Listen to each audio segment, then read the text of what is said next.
And I get in there and I smell it, but I'm like, hopefully they have the diapers on. And I look at Terry, we're good. I look at Tristan, and I'm like, oh, where's the diaper? That's the first thing pops in mind. Where is your diaper? And I can't find his diaper. But then I see some poop over here. Then I look on the other side. I smell the poop, and then I think Destiny comes on camera, and then we start talking. And then she comes in the room. There's poop on the left side of the dresser. There's poop on the. Hey y'all! Hello. Welcome back to our channel. We still don't have a name yet, but we are working on it. What do you mean you don't have a name? What are you talking about? I don't have. I mean, it's destined to be a mom. I'm talking about like a name of the podcast. I thought it was just destined to be a mom, and then you just name an episode. But you're not a mom. And you're in on that episode. I thought this was I'm so confused. My husband is trying hard not to be a part of this for whatever reason. That's not the case. The case was this is your channel, so it can be whatever you name it. It's giving you don't want to be involved. I am involved. I'm on episode 3, 2, and 1. I'm not involved. Every episode is a fight because he doesn't want to be a part of it. Say every episode is not a fight. Terry, I feel like today his energy is off. How is today energy off? We just started. You look like you weren't interested. What? Because you told me 10 minutes ago that we're doing a podcast while I'm on the toilet. Well, I mean, first of all, he's always on the toilet, so. No, that doesn't even make any sense. Yes, it does. But anyways, how was your week? What's today? Thursday? Mm-hmm. It's good so far. I'm trying to think. Kids been going to school. Mm-hmm. Well, that's been a good sign. They've been doing so good. Yeah, they go to school so much easier now. Really, London, and then they was at your mom's one day, well, half a day. So, been kind of a good week in general for me.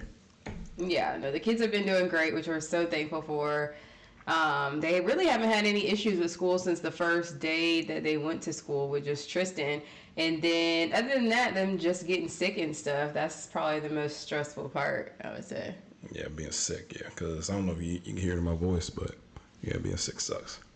Yeah, so the kids get sick, then they got him sick. Transferred to us, and then I feel like it's a cycle that repeats. Mm-hmm. Yeah, I think I escaped this one, though. Yeah, it's not even a full month. It's like every 21 days. Mm-hmm. Yeah, they keep getting sick. So that's the biggest thing. Other than that, I would say, I opened up a business, destined to be a mom. So, like I said, everything is destined to be a mom. So, like, why are we acting like it's not? Well, anyways, y'all. So I opened up a business, destined to be a mom, and I'm super excited about that. Which basically, I feel like when I became a mom, like, nobody really prepared me for it. Like, of course, like, you know, people tell you about their experiences or whatever, but I don't feel like nothing prepares you like being actually in it. And nobody can really prepare you for having twins. I feel like that's any scenario though. Yeah, no, I agree. Nobody can fully prepare you for parenting. I think you could see scenarios where you're like, oh, that kid is throwing a tantrum. Look at that parent in the grocery store trying to fight for their lives. But until you're the parent that's in the grocery store trying to fight for your life, nobody else can help you understand it. But anyway, basically the business is to help moms get organized, help moms get set up for motherhood, and provide you with different tools, whether that be like organization of like the nursery or organizing for labor and delivery, the baby shower, whatever aspect you may, or whatever category you may need assistance in. I am here to help. Do you do weddings as well? Do not, but maybe that's something I could look into. I'm talking about like organizing. What about them? I mean, I wouldn't mind. I would be opposed. Yeah, because I would say there might be some mothers that, you know, giving birth but after the wedding. Yeah, no, I'm not opposed. Any organization I'm really cool with. Even if you're not a mom or if your kids are grown or whatever the case may be, I'm down to help. The biggest thing is in life, we all need to be organized, if we're being honest. Oh, so this is for everybody. So Pretty much, so guys can use this too. I mean, yeah, if they're willing to book a service, sure. Oh. Okay, so basically, okay, all right. Well, it's targeted towards moms, but if somebody was to reach out to me, like a guy was to reach out to me, like, hey, I need your assistance getting organized, I'm not gonna be like, no, you're not a mom, like, you know what I'm saying? Your money isn't good enough here. Yeah, no, I would never do that. I would help whoever, like, you know. So that is the business. So I'm super excited about that, and my husband will be my assistant. Come on, man. I'm just getting notified of this today, right now. This So ain't making he's gonna sense. be, and don't worry, my sister is gonna be involved, and I've got like a few other people that's gonna be helping. So. Yeah, a few other people they don't know they're involved are involved now. Yeah, but I'm excited about that. The other thing, and so I was having a conversation with God, and I already told my husband about this. I was having a conversation about God, or with God, and I was talking to him about like how I want to start being disciplined and how I feel like I am being disciplined. I think my exact conversation was like, God, I know you told me to do the podcast, so I started doing the podcast, and I heard God say to me very clearly, is this your version of discipline? Because, and I thought it was so funny because I only did 2 episodes and it's been like 4 weeks. So I missed last week. I don't think we filmed anything last week. Yeah, so basically God was trying to let me know, like, you're trying to be disciplined, but you're not really being disciplined because you're not listening. So you're listening, but you're halfway doing it. But then when you do things for yourself, you put in 100%. So I feel like that was like a reality check for me that I'm like, okay, that makes a lot of sense. If I say I'm going to be disciplined, then I have to like 100% be disciplined. I can't like halfway do something because it's like, this is something small he's trusted me with. If he gave me something big, am I still going to be lax with that, or am I going to take it seriously? Question. How does this involve me? This is, you know what, guys, because my husband keeps telling me this, how does this involve me? How does this involve me? But I feel like God is telling me that this is what we're supposed to do, this podcast together, not apart, because we are one. And why did he should have let me That's know what too. that's what I said. I'm going to start praying. Like, God, when you reveal things to me that involve my husband, please let him know because he don't be with the program. So if he don't reveal anything to me, I'm just going to start praying that. It don't mean nothing because you could not be listening. So we're just going to still go through with it. But I'm going to start praying for God to definitely reveal it to him too so he can get with the program. Because I feel like sometimes he's kind of like playing games. You say that. And I'm just like, I want my revelation too. Okay. Well. What is it? What did Kirk say? Book of Revelation. Chapter 7, verse 16 to 17. Okay. Yes, sir. Okay. All right, y'all. So today we are going to talk about parenting styles. Yeah, what about it? So I just want to share like our version of parenting styles. Like how do we feel like we parent as individuals and as a couple? You have a style? And can I finish? I'm sorry, go ahead. And we're going to talk about the different styles, and then because I feel like a lot of people get into arguments about parenting styles, and some people even have gotten divorces because of different parenting styles and stuff. So we'll talk about that and just our perspectives, any tips that we have, things like that. We have tips. Yeah, we have tips for 2 years and under. Hey, anything counts. All right, so there are 4 different parenting styles that we're going to discuss. So the first one is authoritative. The second one is authoritarian. The third one is permissive. And the fourth one is uninvolved. Well, you got so some just definition? so we're clear, You got some I definitions? do have definitions. Oh, thank God. Just so we're clear, ain't nobody dealing with nobody that's uninvolved. So we can spend a little time on that, but we ain't got time for that. Because with 3 kids under 3, like neither one of us could be uninvolved. Like, How is that a parenting style? That's not a style. That's a no parenting style. So That's not a style. Take that one off the list. okay, we'll still talk about it because apparently there are people like that. So we'll still discuss. How are you parenting if you're uninvolved? Because you're a parent, like you're a biological parent. You had a child. Well, that's fair. But maybe you contribute in some other aspect. Like maybe you contribute like financially and you're just not involved with nothing else. Or maybe you contribute. So like I said, you have a child. What do you mean? Okay, we'll start from the top. So authoritative parenting is basically you have balanced discipline, you have high expectations with support and warmth. The pros of that is that you encourage independence, you have good communication, you have emotional intelligence. But the cons can be that it's challenging to maintain consistency. What was the first part of that again? Authoritative parenting. Yeah, what was the first part of it? The characteristics are balanced, discipline, high expectations with support and warmth. Okay. I feel like that's the parenting style that I strive to be. Like, you want to hold your kids accountable, but you still don't want to be too strict to where you still want them to feel like they're kids and they're having fun, but, you're still not going to play no games. And that's authoritative? Yes. Okay. What's authoritarian? All right. Authoritarian is strict discipline, high expectations, less emotional support. The pros is it often leads to discipline and obedience. The cons is it can result in lower self-esteem and poor social skills. Oh, so military style. Okay. Yes, you really ain't playing no games. Yeah, Super okay. strict. We only need all A's on your report card. You can't go nowhere. You can't do nothing. You better sit up straight. Sound about right. That's what I think about. Sound about right. So are you authoritarian? I'm about to see what the next one is. Permissive parenting is your lenient, minimal discipline, highly nurturing. The pros is that kids may feel more loved and supported. The cons is it can lead to behavioral issues. Those are probably the kids I'm dealing with. Lack of discipline and poor boundaries.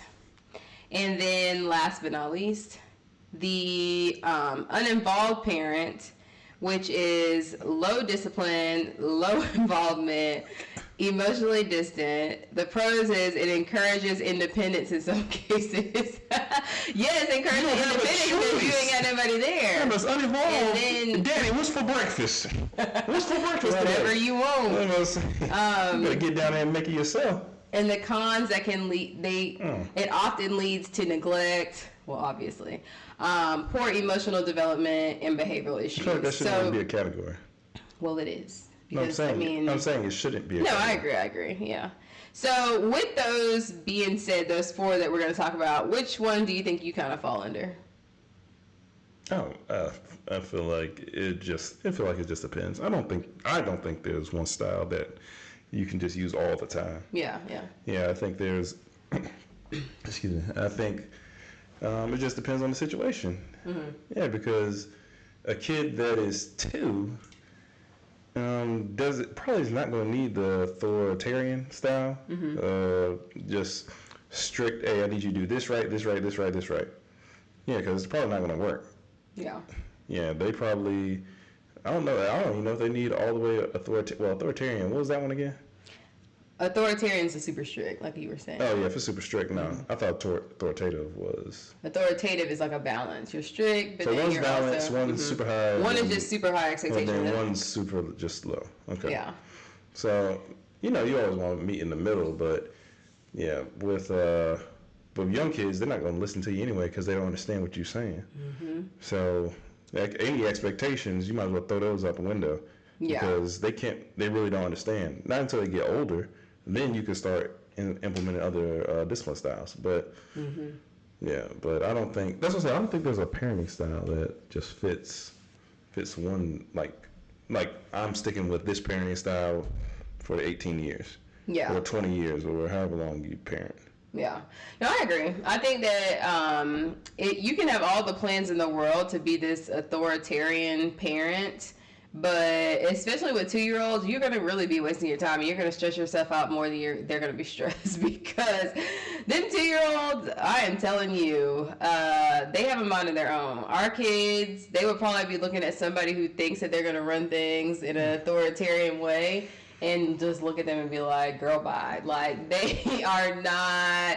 I think I agree with you. I think that parenting styles are going to change depending on the age level of your child.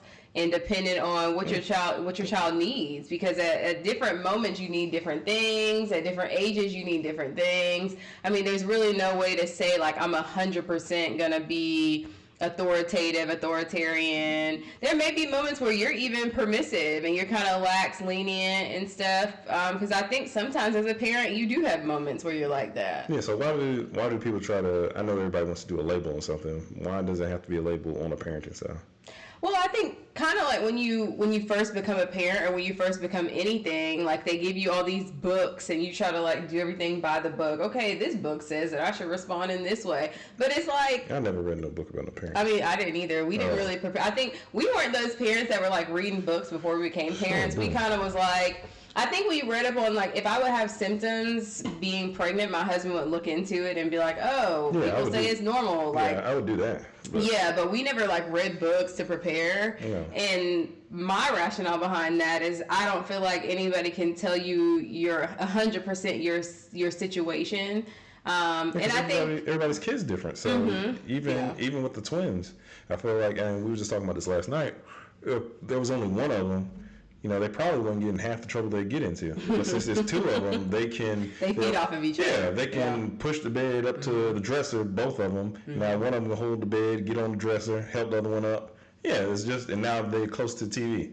So. And y'all, just to give you an example of the type of stuff that we're dealing with. Yesterday, y'all. Yesterday. That's terrible.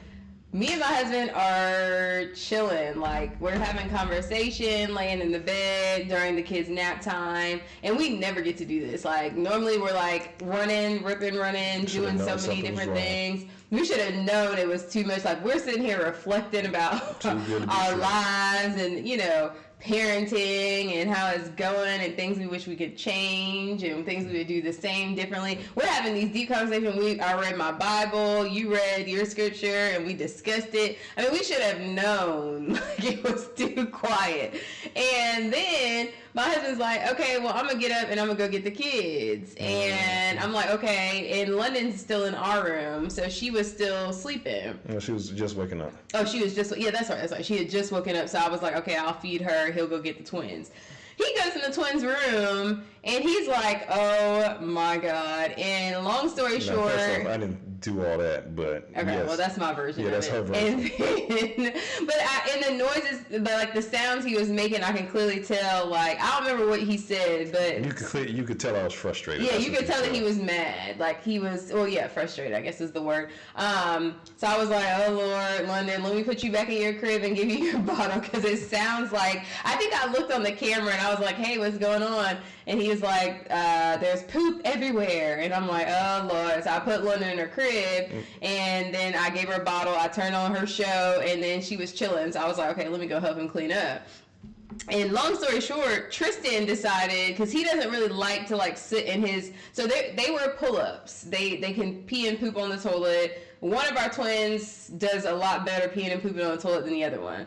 They both can pee in the toilet pretty much all day, but Tristan doesn't like to poop in the toilet. He likes to just sit, or he likes to poop in his diaper. So long story short, he pooped in his diaper, I guess maybe in the beginning of his nap. We don't really even know the timeline.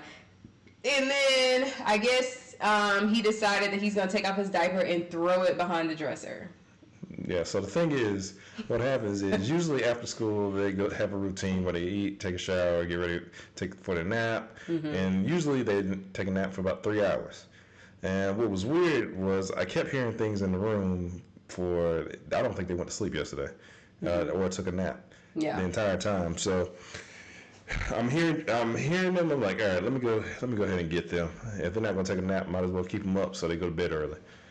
And I get in there and I smell it, but I'm like, hopefully they have the diapers on.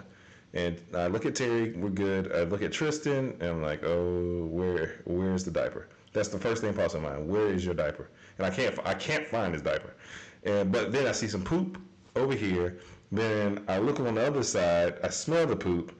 And then I think Destiny comes on camera, and then we start talking, and then she comes in the room. There's poop on the left side of the dresser. There's poop on the windowsill. Then, so Tristan threw his poop or his diaper in the dresser, and with a whole bunch of other stuff. I thought he had poop on the other side. He had poop on both sides. Yeah. So he took poop out of the diaper on one side, and then he had the diaper and some more poop on the other side. So we're in there like deep cleaning, and he wants to keep moving around. And now, mind you, before all this, they had come from school, so we had already given them like a shower and all that stuff. So then that means that we have to deep clean everything, and then we got to turn around and give them another shower or bath. And then while all that's going on, London decides to have a poop and have a blowout in her crib. Yes. So after I give the twins a bath, we get them out. I'm picking London up like, all right, come on, let's go downstairs. I smell her. I was like, okay, you poop. And then I look and I'm like, yeah, you got poop everywhere. And then I look at her clothes. Oh, there's poop on her clothes. Oh God. And then next thing I know, I look at the bed, her sheets, her blankets, everything had poop on it. Yeah. And now I'm like, and I'm looking at her, I'm like, how bad is it? Because I'm like, I really don't want to have to give you another bath. Because they just took a bath yesterday. Well, she didn't take a bath. Yes, she did. Where's your mom? No, I'm talking about that day. Remember, I had given the twins a bath. No, she didn't take one that day. Remember I said yesterday. Oh, okay. Well, Yeah. well, I'm sorry. Well, I guess the day before in this story. Mm-hmm. So now I'm giving London a bath. And not to mention, Tristan also smeared poop in his brother's hair. So I'm just thinking Forgot about that. I'm just thinking about in that moment, it's like you can think about all these different parenting styles, but me personally, I don't feel like any parenting style would have helped us in that specific situation, because it's like you can't watch the kids 24/7. When they take a nap, you look at the camera, they take a nap, it's like, okay, cool. You don't predict that they're going to get up in the middle of the nap and then they're going to go smear feces everywhere and then they're going to go back and lay down. Like it's just like and then you as a parent need a break at some point to just chill. But we should have known, because we never get the chance to like sit down and have conversations and reflect about things, and it was just going too well, so we should have just known, we should have known, but so that's why we say, but what parenting style would you say to use for that? Because you could tell them they don't understand. Yeah, they don't. Because I'm pretty sure there's some 2-year-olds that probably do understand, but I'm pretty sure there's more 2-year-olds that don't understand that do. Yeah, no, I think you're kind of wasting your time with a 2-year-old.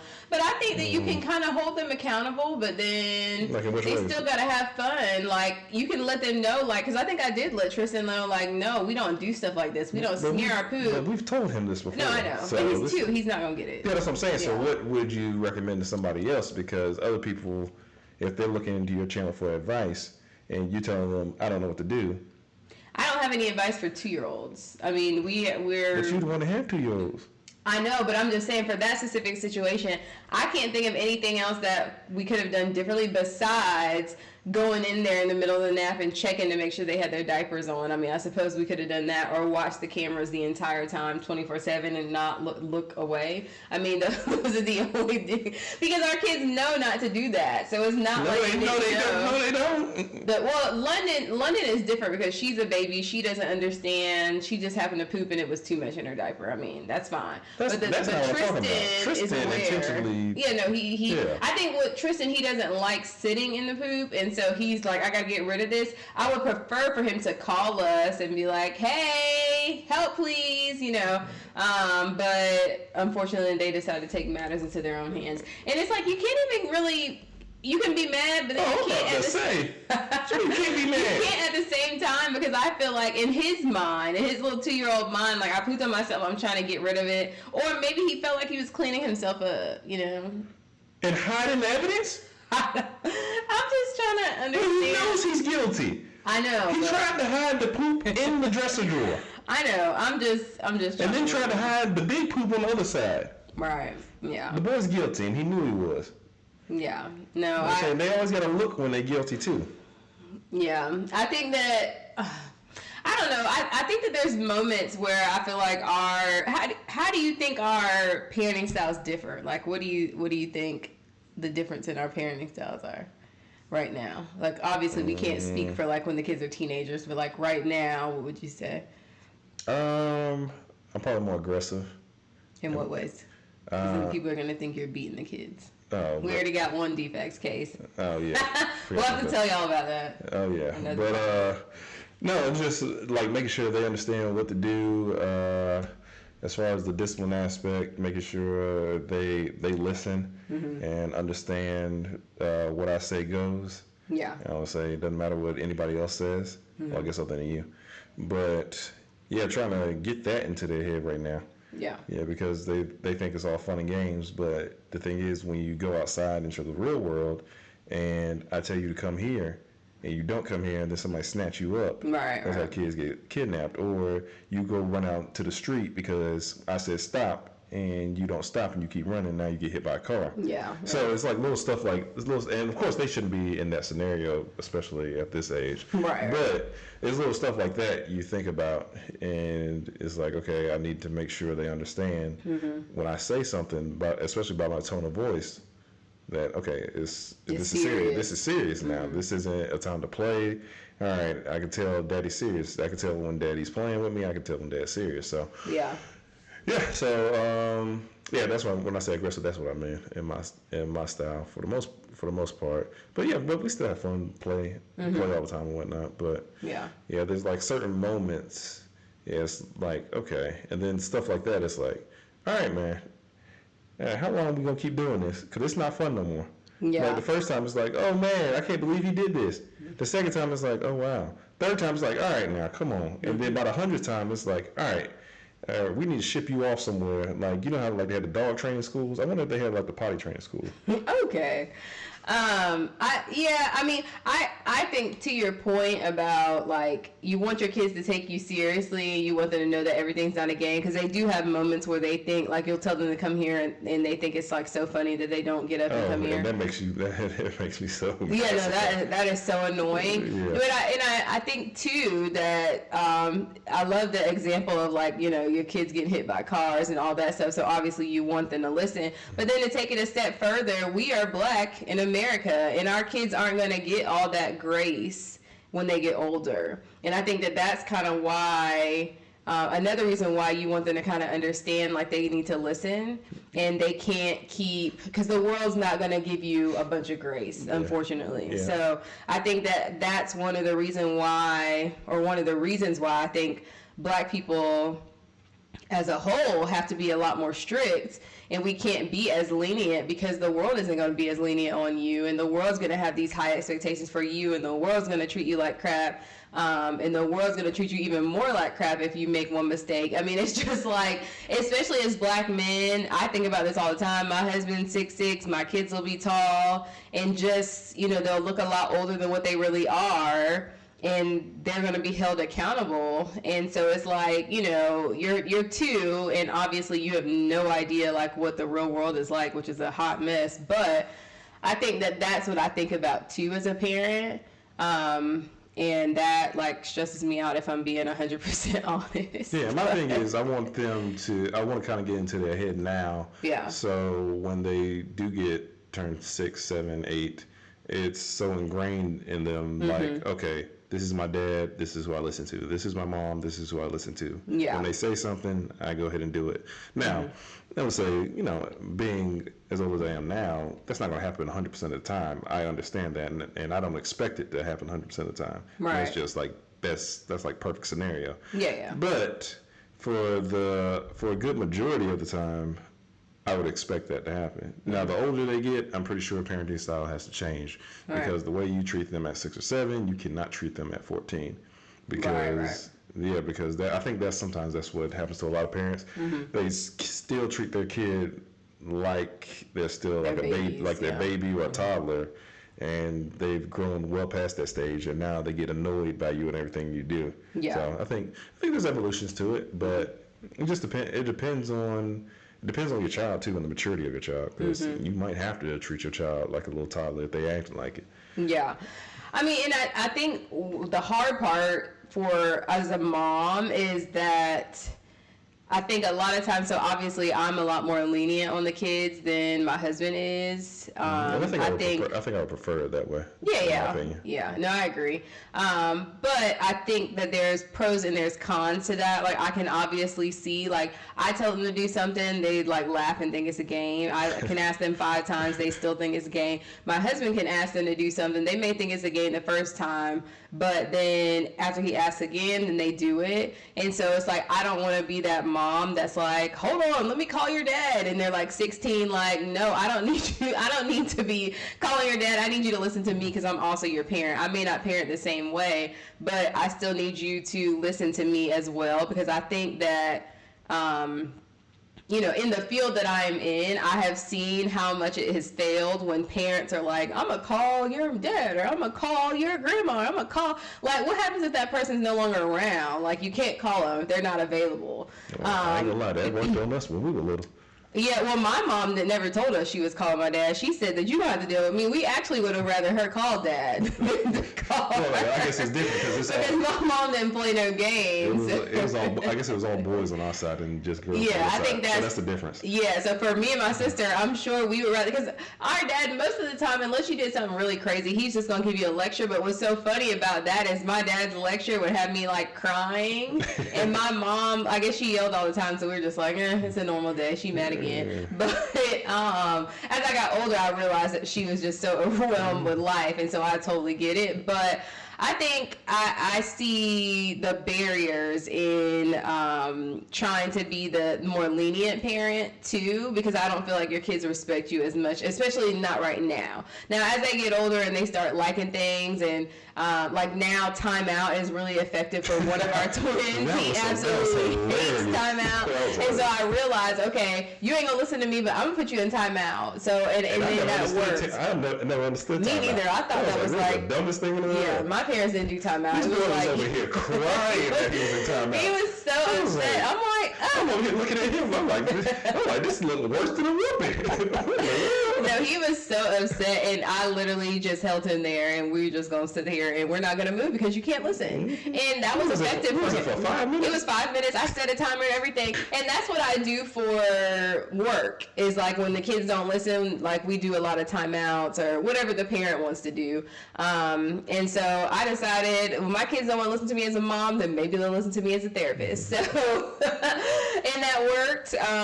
Now, you know, what I can do with my kids is different than what I can do with other people's kids. So obviously, I'm not like holding other people's kids down. But my kids, I'm holding his legs, and you ain't moving, because if I don't hold him, he's gonna like run away. And let's get real here. 30 seconds, he's getting up. Yeah, he's getting up. He's not lasting 5. Like he's gonna be like, I'm out, peace. But yeah, so I realized that. Oh, and another thing is, one thing we can share with our twins. You remember with our twins when they were in our room?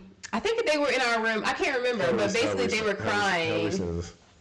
This is when they were still in our room. Oh, okay. Yeah, you remember? You know what I'm gonna say? Like when they were crying, they would always cry when we put them in the bed and stuff. And so Tristan would always cry when we put them in the bed? Yeah, one of our twins, Tristan. Oh. And one night I had to go somewhere, and because I was always that parent, like when my kids cry, it's hard for me to watch them cry. Like it's still hard for me to watch them cry, but I think now I've gotten better.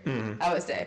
Third kid is, yeah, y'all is gonna have to cry. But I think that, yeah, I had to go somewhere because I was always that kid I was always that parent when the kid cries. I'm like, oh, I gotta go get him and I gotta hold them, and you know, even though I knew that was enabling the situation, but I didn't care because I didn't want my babies to cry. So one night when I was gone, my husband's like, oh, this is perfect. Oh yeah, I remember that. I remember this night now. Oh, I know exactly what you're talking about. You want to tell them what you did? They tried to cry. It's not a long story. I would say they tried to cry themselves. Well, they basically cried themselves to sleep because I would not go in that room, man. I already knew I wasn't going in that room. That's what it was. We were trying to teach them to sleep in their own room. Yeah. Okay. Because they wanted you to come they wanted to sleep back in our room. Yeah. And we moved their cribs in their room, and and they just kept crying. And then eventually they went to sleep. And then but the thing is, they would stop crying for a second to see what you would do. And then they would start crying again. And they were probably upset to see him come through the door and not me. Oh no, I never came through the door. Oh, well, then they I never came through the door. Yeah. I would just listen, you know, and I watch them on the camera, of course. But yeah, I would just listen. You know, like you just try to make sure they okay. But at the end of the day, they are okay. Because they were, I think, just you would watch them on the camera. Yeah, just turning 1, I think.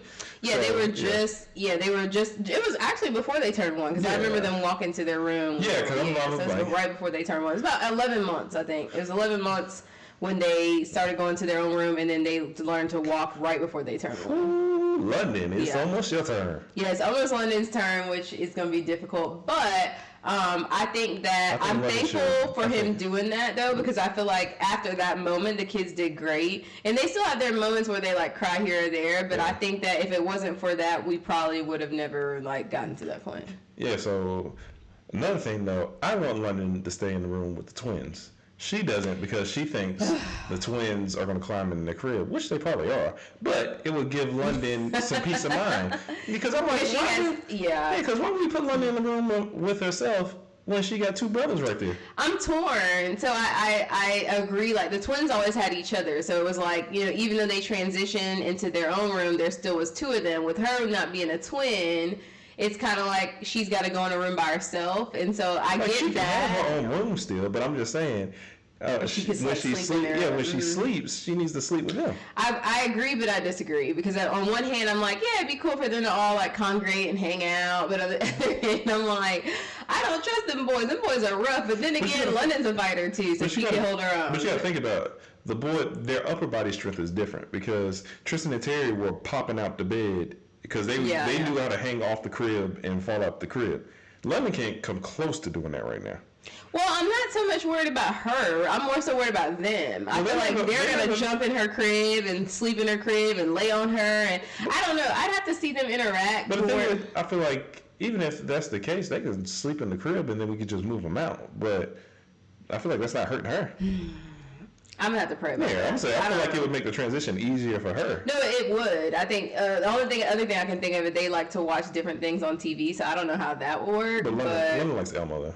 Yeah, that's true. Yeah, so. I don't know. I'll think about it. I just don't want them to beat her up and all that stuff. Like, I would have to watch that camera like a hawk. First off, you know they're not going to beat her up. I know, but I just... Because that's one of the rules. That's one of my major rules about it. They know not to touch London like that. That's true. They can play with London. They can do whatever they want, but they know not to hit London. Yeah. Yeah. So. Yeah, but so that's. Should we get feedback from the people that watch our? That's why we're gonna get feedback. Yeah. What do y'all think? Do y'all think if you had 3 kids under 3, or if you do have 3 kids under 3, do you think it's or 2 kids that are different ages but kind of close in age? Do you think it's... Well, I think 2 might be a little different, because I feel like the twins together, I think like one of them with just her would do different than 2 of them with just her. Me personally, because I feel like they influence each other. Okay, so let's just say 2 kids then. So would you put all 3 of your kids in the same room if they would you? Because I would put my 5-year-old. I feel like I would put my 5-year-old in the room with my 3-year-old, and then if I had a 2-year-old. That's different, because a 5-year-old could make like fairly decent decisions on average. Fairly decent? What? I mean, they can make better decisions than 2-year-olds can.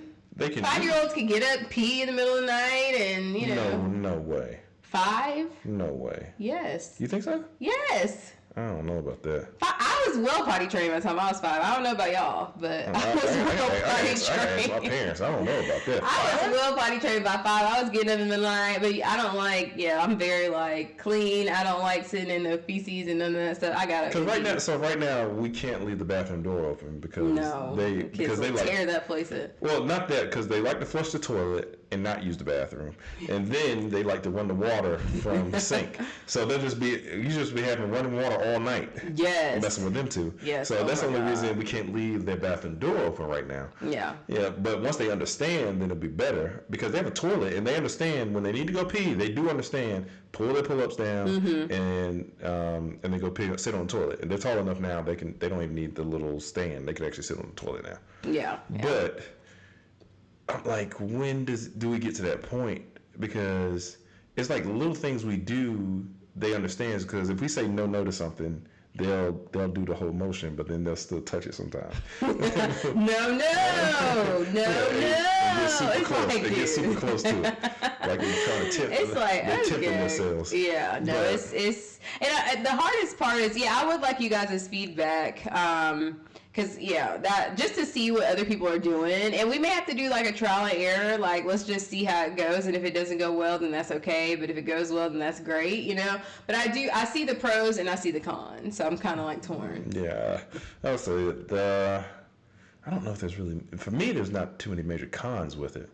Because she gets both of them. Because she likes hanging out with them anyway. Yeah, she loves her brothers. I'm gonna say. I love that. Yeah, and then she loves them and they like her, so that's the good sign. Not she loves them and they like her. Yeah, well, they like her. They love her. I was like, wait a minute now. I'm as sorry. long as she's not stealing their toys. Yeah, they don't like to share. Yeah, the sharing thing right now. Yeah, they over here today. They over here got their little not puzzle pieces. What are those things called? Blocks. Let's call them blocks. But they got their blocks. London came over and tried to play.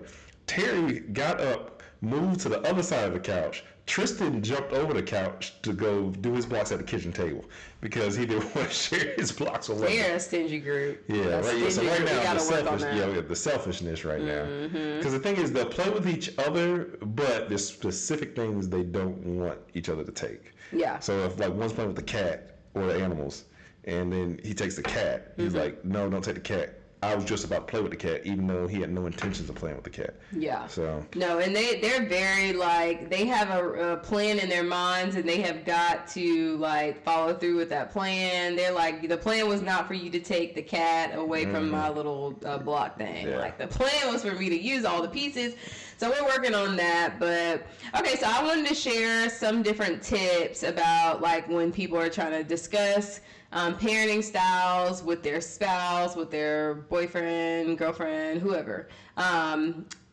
So the first thing is, before you have kids, it would be great to discuss different parenting styles, but also have an open mind, I would say, because like you can plan all this stuff in your mind, but you don't really know like how your kid's gonna be.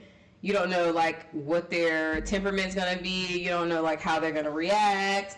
And so I would say have a discussion just so y'all can kind of figure out a way to kind of be on the same page. I feel like you don't have to follow the dictionary, the dictionary definition or whatever. Yeah, because like those styles, I wonder how often they really work. Be like, this is my style, I'm sticking to it. I'm pretty sure it's not necessarily the best, and there's no way you can stick to just one approach. Yeah, I feel like you should talk about more scenario based. Hey, if our kid was to we want our kid to sleep in our own room by 1. How would we deal with that? Yeah. Our kid is crying at the night, and they are 3 at this point.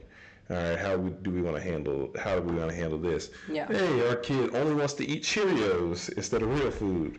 How are we going to handle this situation? So I feel like it should be more scenario based than anything. You know what would be really funny? I think. Hold on now. Let's see if it's funny now. Okay. You'll be laughing. Shut up.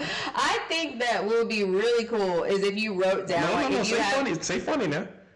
You're really funny. Would he be quiet? Yeah, okay. I think what would be nice is if you wrote down like you and your spouse are talking before you have kids, and you write down like you go through these different scenarios and you write down how you react. So let's just say like before we had kids, we would say. Before we had kids, we would say like, we want our kids to eat balanced meals, or we don't want our kids to like watch electronics all the time. So that's what we'd say before we had kids. So looking at, and if you ask yourself those same scenarios now, if you look at what you would have said before you have kids and after you have kids, I guarantee your responses are going to be a lot different. And I think the more kids you have, your response is going to be even more different, because I feel like if we just had one kid, then we would be doing a lot more. When we have 3 kids, it's like there's no time in your day. Like you're so busy, you have to give your kid an electronic so you can get something done, so you can go to the bathroom for 5 minutes. So it's like. So the good thing is our kids, they do watch TV. I say they could watch a good bit of TV. They do watch a lot of educational stuff. I will say that they watch a lot of educational stuff on TV. But the one thing we have not given them is a tablet. And none of them. No, we gave them a tablet for a split second. But I'm saying they're not clingy to the tablets like some kids are. No, they're clingy to TV. They're clingy to TV, but they're not clingy to. At the same time, if they have activities to do, because like this morning, basically for 3, because I didn't even turn it on until about 11:30, 12 o'clock today, because I just wanted to see how they react, and it wasn't like, hey, turn the TV on. Yeah. It was like, okay, let me see what to play with. What can I do? I guess I'll just have fun. So I don't think it's a necessity for me. Yeah, no, I agree with that. I agree with that. I will say that I'm glad about that part. So right now, I have no intentions of letting them have their own tablet right now. They'll have a tablet that. Except our road trip. Probably we'll have to give them something like that on our road trip when we go to Disney. Not necessarily, because we could just play the stuff on the car ride. I don't think everybody's going to want to hear that. The whole ride. You're going to stay awake to drive that many hours listening to that? I have a thing called earbuds. Okay, Okay. Anyway, I do think it would be cool to look at your responses before and then look at your responses when you're in the situation, because I think it's easy from the outside looking in to say, I would do this, I would do that, I would try this, I would try that. And then, but when you're the actual parent and you're tired and you have to work and you've got so many things you're trying to balance, the things that you would have done is not exactly the things that you would do in that situation. But I do think every parent should do that, or every person should do that. Like when you talk about having kids and stuff, you should sit and be like, okay, let me think about how I react, and then when you're actually in the situation, look back at those responses, because it's going to be comical. Right off the top of your head, what's one thing you said before you had kids that would never happen, and that when you had kids? I have one prominent thing in my head right now. Oh, well, go ahead. Well, I think. What? Oh my goodness. Okay. I was gonna say the balanced meals, because I definitely was that parent. Okay. I was that parent that I'm like, I'm not gonna give them a bunch of snacks and a bunch of junk, and I'm gonna make sure I cook them every meal start to finish. I don't have that kind of time. I never said that. But I love to do stuff like that, but I just don't have the time. I recently started meal prepping, which has been so helpful, and I did make them their chicken tenders from scratch and stuff, which is cool. Yeah. So, but I think that at the end of the day. Later. Yeah, well, I messed them up. But I messed them up, but that's not the point. Yeah, because I just had them for the first time today. Yeah, no, they weren't seasoned. I told you that when I made them. I didn't remember until I took a bite today. Okay. But he could have made the chicken tenders himself. But anyway, so that isn't entirely true, but I'll let you go ahead. Okay, but half truth. I think that for me, I think that's what I would have said. Like, I would have made sure my kids have balanced meals. Okay. But I think that the challenge is that a lot of times you give your kids balanced meals, which I didn't know before I had kids, is you can give them the broccoli, the chicken, the mashed potatoes, whatever it is that you make, doesn't necessarily mean they're going to eat it. You can sit there and try to force them to eat it, and they'll probably throw up. I mean, so it's just like, but then you turn around and give them like a bunch of grapes or some cheese or some cookies, and they'll eat that. Well, so sometimes, and the grapes are good. I mean, not when you mix it with no cookies, but sometimes you've got to try to find that balance between, okay, I want my kid to eat, but at the same time, I don't want them to think that if they throw their food or if they don't eat their food, then they get like pretty much reinforced. And so I think I didn't really understand that from the outside looking in. I was kind of like, why are people giving their kids balanced meals? I mean, what is going on here? If you're eating a balanced meal, why aren't your kid eating a balanced meal? But then I realized it's not always the situation. A lot of times your kid just don't want to eat it. Mm-hmm. You could try all the things, so that's what I would say. Yeah, for me, I was gonna say those parents that'll let their kids fall out on the floor, and they'll just be screaming, and they just be in the store. You'd be like, why would you let your kid do that? Mm-hmm. And then I remember when our kids did it, I'm like, get up, and then the other one go on the floor. I'm like, are you serious right now? And that's another thing with twins, when people say twins are cute, but then they both fall out at the same time, or they both run in different directions at the same time. It's like, okay. And they over here just screaming. Mm-hmm. I still remember Target. They over here just. I knew that's what you were going. They over here just screaming in the store. I'm like, what is wrong with you? Yeah. And to this day, I still don't know what was wrong with him in Target. I guess he didn't want to walk anymore. I have no idea.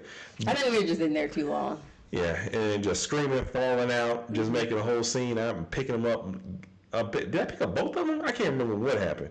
But I think you started to pick up both of them, but the other one got himself together, and so he came with me. He was, yeah. I think it was Terry. Tristan was me. Yeah, Tristan definitely was me. Mm-hmm. Yeah, Tristan, you're part of a lot of these stories. Let me let you know that. Yeah, no, I agree, and I also was that parent that person that was like, why do these folks let their kids scream in the store? Like, what is going on? Now we are that parent. I'm saying, if your kid don't know how to act, take them home. Like, but sometimes that's not always an option, because sometimes you got to get stuff done, or sometimes I think about like single moms, like they're at the store, their kid is screaming. No, that's what it made me think about, because it's what if you don't have? That's the only opportunity you had to go and get the stuff. So you might have no other option. Yeah, you don't have nobody, and nobody to help. You can't leave them at the house by themselves. And even with us, if you did leave them at the house by themselves, you don't know what they're gonna get into.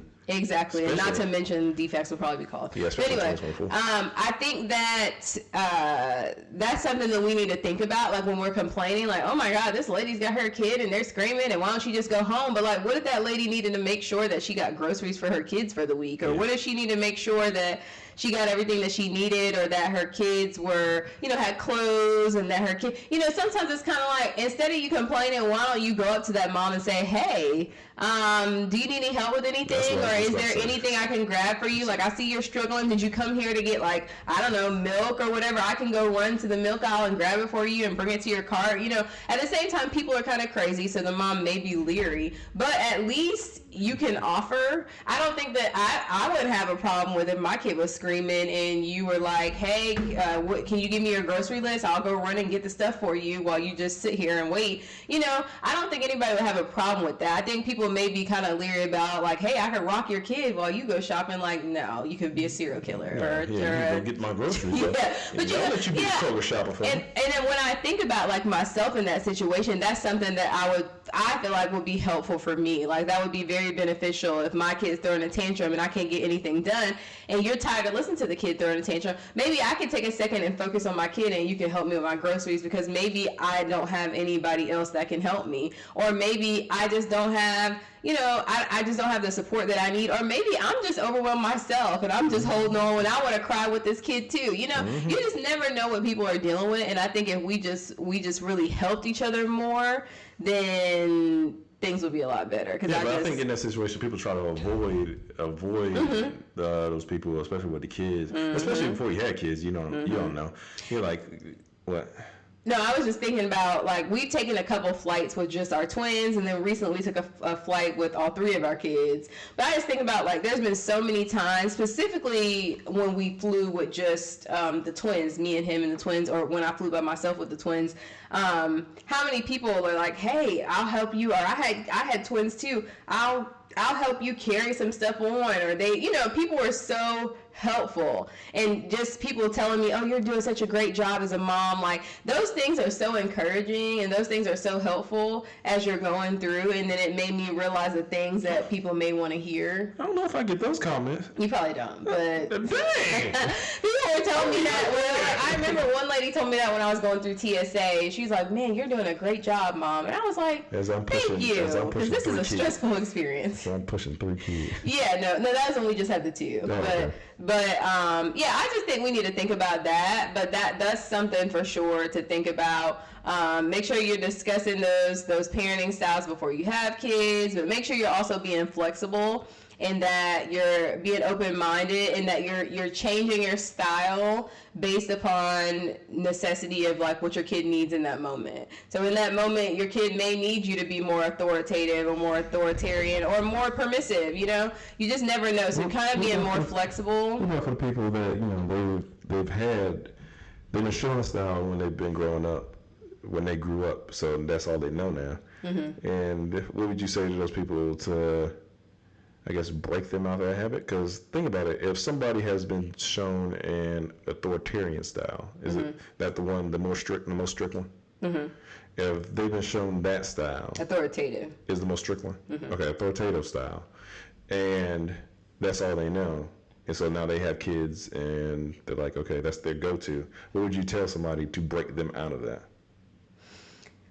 I think for me, I would probably ask, did you feel like that was effective for you when you were growing up? Like, your mom was the authoritative figure, and you've experienced what that's like. How did you feel like you turned out? Do you feel like that worked for you? Do you feel like you felt heard as a child? Do you feel like and if you felt like that was effective, then maybe you continue doing it. I don't know, because every kid needs something different. So what about if, let's just say, the end goal, yes, it worked in the end goal, but as growing up, there's some things that they feel like they were lacking.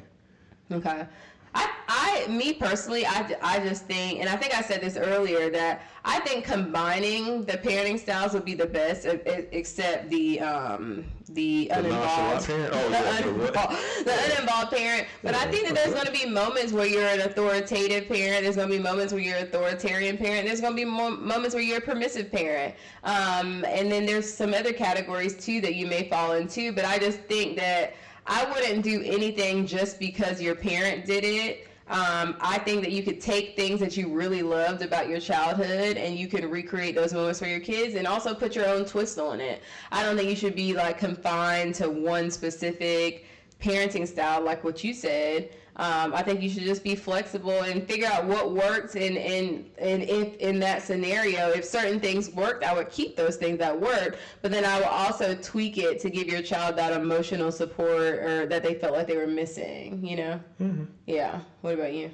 Oh, no, I was asking the question. Since you're the licensed therapist, I was asking you. Okay, but I'm not. Well, anyway.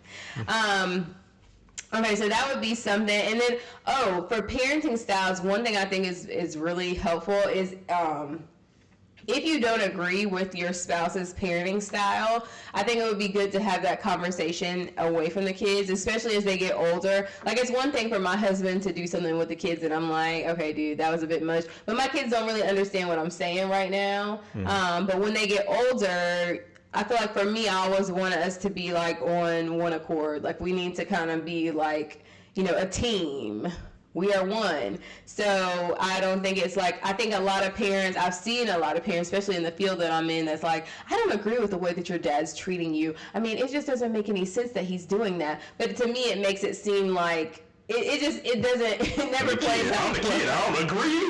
We're on the same page, Mom. It never plays out well. So I think that even if you disagree, that's okay because y'all are different people. But I would say to have that conversation like behind closed doors when your kid's not around, and then y'all could discuss how to move forward. I don't think it's a good idea to try to correct your spouse in front of the kid or to say you thought the punishment was too hard in front of the kid. Unless, obviously if they're about to like kill the kid or something, you definitely need to intervene.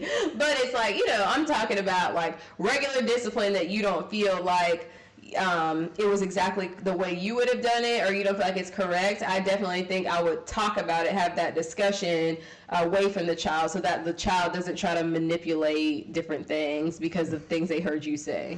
Okay. If that makes sense. So would you suggest not having that conversation? Let's just say like we're in the middle of it. Mm-hmm. Would you suggest not having that conversation in the middle of it? Let's just say let's say I'm about to show my discipline style and in the middle of it, you're like, hey, can I talk to you for a second? Mm-hmm. Would you suggest not doing that or would you suggest letting the parent go all the way through? I think it would depend on what the parent is about to do. So let's just say I'm making them run heels because they aren't listening in class. Yeah. And you feel like it's too much because they over here crying, the neighbors over here looking through the windows, you over here trying to figure out what's going on. Yeah. But and they upset, and I'm like, all right, you got 10 more. So what would you say? You let them run out to 10 more, or you just stop me in the middle, like, hey, can I talk to you for a second? I think using that specific scenario, as they ran up the hill, I would probably say, hey, let's make it like five more, and then you present that so it still looks like it's your idea. But what about if I say, no, they need to run these 10 because they need to understand? Because that's what I'm saying. That's what I'm saying. As an authoritative style, you would be like, hey, I would say, what is it? Being number one is the utmost or something like that. Whatever it was, the high achievers, right? Authoritative. Mm-hmm. Yeah. So I need you to be this. So on that type of style, what would you say to somebody like that? Because in their mind, hey, I would say you messing up in class is a bad reflection on me, making me look like I don't know what I'm doing. So now I got to show you that I do know what I'm doing. So you present yourself in the correct way. So what would you say to somebody like that? Because yes, you're telling them, hey, make it 5.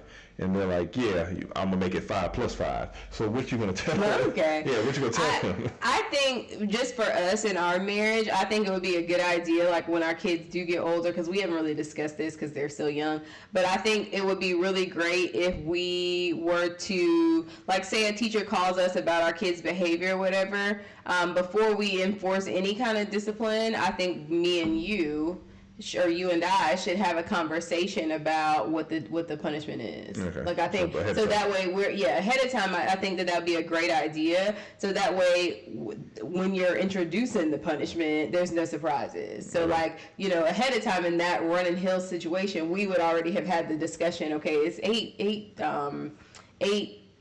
lapse or whatever. So that way when you're presenting it, I don't have anything to say because we already discussed it. So, And I think that would stop a lot of conflict, and I think that would stop a lot of issues. And I also feel like in that specific situation, I think it's very important to make sure you're not angry. I was reading that somewhere, when you're forcing discipline upon your child, to make sure you're not still angry, because you don't want to overdo the punishment. You want it to be fair. And I do think that's hard sometimes. Yeah, no, it is. Because you're just like, oh man, I'm about to beat his butt. Like, you just want to, but you have to make sure that you can separate your anger from, you still want to be fair. You don't want to be unreasonable. So I think, and we probably could do that in the midst of us having that conversation. Like when we discuss the punishment, we could probably be like, okay, well, as we talk through it, I'm sure, that'll help too. So yeah, I'm glad we discussed that in advance. We didn't discuss anything yet. Yes, we did. We discussed that before we punish our kids. You mean like that? Was he not a part of this conversation? I told you, I just got here. Okay. Anyway, I think that is pretty much it. Any questions from the audience? Yes, you. What's your question? Okay, dude. I'm just playing. Sorry. My husband's is homeschooled, so excuse his. I don't see how excuse the humor. yeah, that funny joke he told earlier. Hi. Okay. But that's really, I was looking through my notes to make sure I didn't forget anything, but I just want to make sure that we share this because I think parenting styles is like a huge part of your marriage and stuff. I think that when you become a parent, so many dynamics in your marriage change.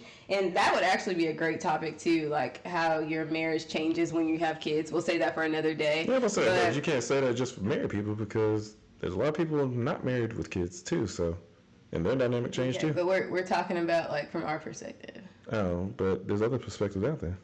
I understand that, but I can't speak for everybody. I'm not everybody. But you're the therapist over a lot of people. You're talking. Eventually you'll be talking to more than just everybody. We're just gonna talk about how your marriage changes. Okay. And then I'll ask the real questions. Okay, he could ask whatever, but I'm because I can't speak for these other people. I'm really big on trying to.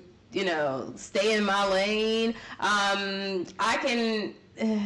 don't know. We'll see how it goes. We'll try it. We'll talk about different perspective and just see how it goes. I don't want to count nobody out. So yeah. There you go. We appreciate you guys. Oh, we did not have our co-host today, or our co-host today. Yeah, because she's asleep and probably going to be up in 10 minutes. Yeah, she probably is. But we appreciate you guys listening. If you have not checked out the other episodes, make sure you check out the episodes. This is number 3. We did 2 more. And we actually had some past episodes that we've done too. So. And they'll be on the screen right here. Okay, I have not gotten there with the editing, so they will not be right there. But all right, bye guys. You just do it on YouTube though, for real. Bye guys. Bye. Oh, are we waving? Oh, that's our new thing?